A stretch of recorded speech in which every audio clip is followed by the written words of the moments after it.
আমাদের উৎসব বোনাস দেয় না, বছরে দুইটা ঈদ আমরা বোনাস পাই না।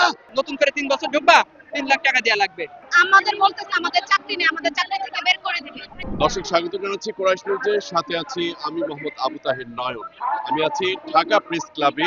এখানে আউটসোর্সিং এর কর্মচারীরা ইতিমধ্যে তারা তত্ত্বাবধায়ক সরকারের কাছে দাবি তুলেছেন এবং আন্দোলন করে যাচ্ছেন আউটসোর্সিং 2018 এর নীতিমালাকে বাতিল করার জন্য এবং স্ব পদে যারা কাজ করে যাচ্ছেন তাদেরকে পুনর্বহালের দাবিতে আজকের এই তারা বিক্ষোভ সমাবেশ করে যাচ্ছেন এবং এই ক্ষেত্রে সরকারকে তারা বার্তা দিচ্ছেন যে ঠিকাদার ঠেকাতে হবে, যে চুক্তিভিত্তিক যে নিয়ম ছিল তার কোনোটাই পূরণ করছেন না। তারা জানিয়েছেন যে আসলে এখানে তাদের উৎসব ভাতা এবং পূর্ণকালীন কোনো ছুটি সরকারিভাবে দেওয়া হচ্ছে না।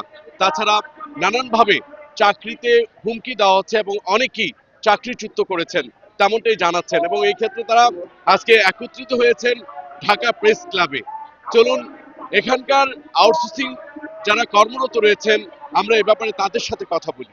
আজকে সারা বাংলাদেশ থেকে প্রত্যেকটি দপ্তর অধিদপ্তর এক হয়েছে। তারা দীর্ঘদিন যাবৎ কেউ 20 বছর 15 বছর আউটসোর্সিং চাকরি করতেছে, তাদের সাথে বেতন ঠিক মতো দেওয়া হয় না। অনেক সময় অপরাধ না করলে অপরাধী বাণিজ্য চাকরিতে বাধ্য হয়, বাদ দিতে পারলে 2 লাখ 3 লাখ টাকা বাণিজ্য হয়।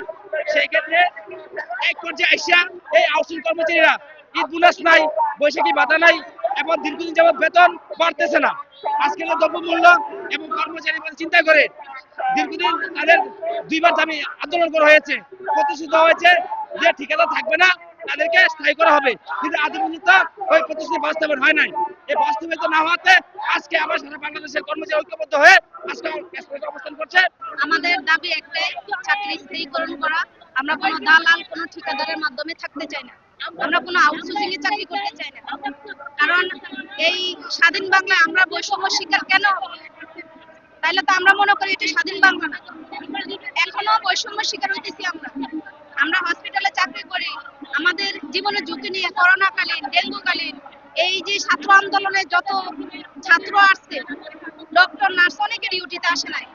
আমরা হাইটেও গিয়া অফিস করা লাগছে, ডিউটি করা লাগছে। আজ আমাদের বলতেছে আমাদের চাকরি নেই, আমাদের চাকরি থেকে বের করে দিবে। নতুন টেন্ডার আসবে, আমাদের বের করে দিবে। কেন আমরা এই বৈষম্য শিকার হচ্ছি?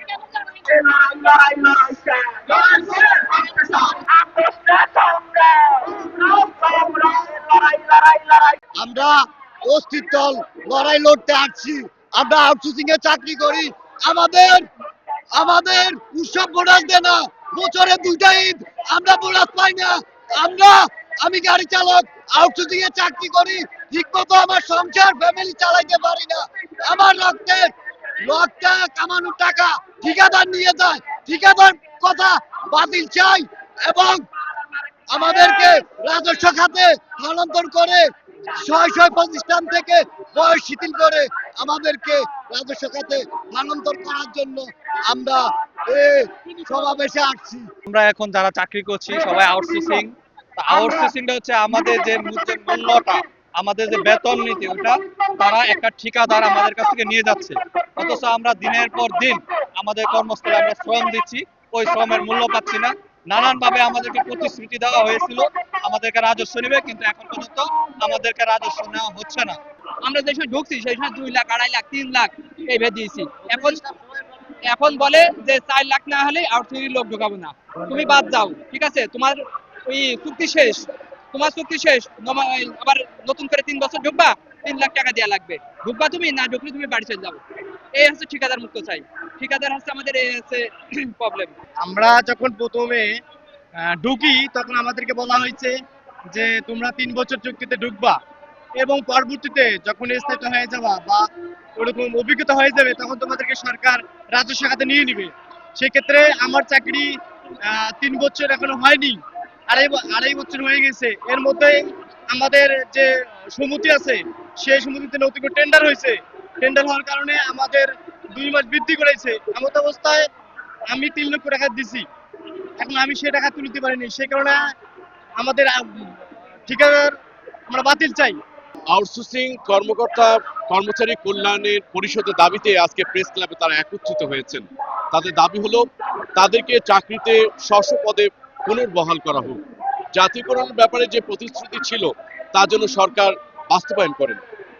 ঠিকাদার হটাও, আউটসোর্সিং এর চাকরিতে বহাল করার এই স্লোগানে আজকে তারা একত্রিত হয়েছেন। Abu Tahir Nayan, chorus news, Dhaka press club.